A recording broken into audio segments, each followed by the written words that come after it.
கர்த்தருடைய நாமத்துக்கு ஸ்தோத்திரம் உண்டாவதாக. நிறைய பேர் பரலோகம் போறா அப்படின்னு கேட்குறாங்க. நிச்சயமா இருக்காதுங்க. பரலோகம் எப்படிங்க போறா இருக்கும்? யோசித்து பாருங்க. அது பேரே ரொம்ப நல்லா இருக்கு பாருங்க. பரலோகம்னாலே பெரிய சந்தோஷமான ஒரு நிறைஞ்ச இடம் தான் பரலோகம். நம்ம ஒரு மீட்டிங் போகிறோன்னு வச்சுக்கோங்களேன்.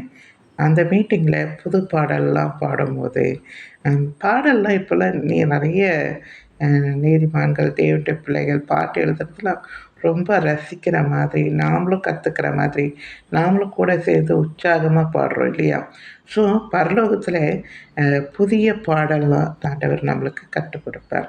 புதிய பாடலை பாடி ஆண்டவரை நாம் அங்கே என்ன செய்வோம்? துதிப்போம். ஒரு மீட்டிங்கிலே இவ்வளோ சந்தோஷமா இருக்கு. நான் நண்பர் சிஸ்டர் மீட்டிங் போனேன்னு வச்சுக்கோங்களேன்.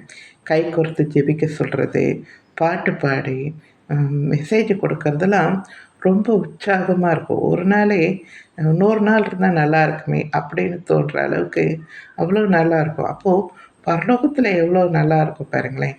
எல்லா பரிசுத்தவான்களும் ஒன்று சேர்ந்து ஆராதிக்கிறது மிகவும் அருமையானது. அது மட்டும் இல்லை, நீங்கள் அங்கே போர் அடிக்கணும்னு நினைக்கவே தேவையில்லை.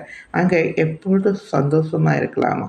சந்தோஷமாக இருக்கலான்னா அப்போ எவ்வளோ நிறைஞ்ச சந்தோஷம் இருந்தால் நாம் எப்பொழுதும் சந்தோஷமாக இருக்கலாம்னு சொல்லப்பட்டிருக்கு பாருங்கள்.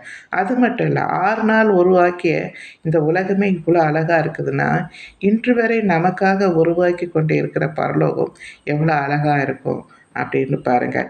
நமக்கு அங்கே இளைப்பாறுதல் இருக்குமா? கஷ்டப்பட மாட்டோம், துக்கப்பட மாட்டோம். அந்த இளைப்பாறுதல், நிம்மதி. கடன்காரன் வருவான், இவன் வருவான், இவனுக்கு பஸ் சொல்லலாம், அதுக்கு ஃபீஸை கட்டணும், பிள்ளைங்க அப்படின்னு எந்த ஒரு இதுலையுமே ஒரு இளைப்பாறுதல். அதை யோசித்து பாருங்கள். அப்புறம் ஆண்டவரை துதித்து கொண்டே பாடிக்கொண்டே ஆராதிக்கிறது மாத்திரம் இல்லை, மற்ற காரியங்களும் இருக்குது. பரலோகத்தில் அநேக வாசஸ்தலம் இருக்குமா? நம்ம அது எண்ணிக்கை கூட இல்லை. அதனால தான் அநேக வாசஸ்தலம் இருக்குது. நம்ம எந்த வாசஸ்தலத்தில் இருப்போம்னு தெரியாது. மற்ற வாசஸ்தலத்துக்கு நாம் போயும் வரலாம். சரிங்களா? அதுக்கு பிறகு பார்த்திங்கன்னா, பரலோகத்தில் அன்பு மட்டும்தான் இருக்கும். போட்டி, பொறாமை, சண்டை, பிரச்சனை, வியாதி, வறுமை இதெல்லாம் இருக்கவே இருக்காது. அதனால் அங்கே அந்த அந்த பிரச்சனை இல்லாதனால நமக்கு ரொம்ப நல்லாயிருக்கும். அநேக நீதிமான்கள், பரிசுத்தவான்கள், தீர்க்கதரிசிகள், முன்னோர்கள் பார்த்திங்கன்னா எனக்கு அதெல்லாம் அவங்களால பார்க்கணுன்னு ஆசையாக இருக்கும்ல. ஆபிரகாம், யாக்கோபு, அந்த இயேசுடைய சீசர்கள், டேடி, பிதா, குமார் எவ்வளோ எவ்வளோ ஜாலியாக இருக்கும் பாருங்கள்.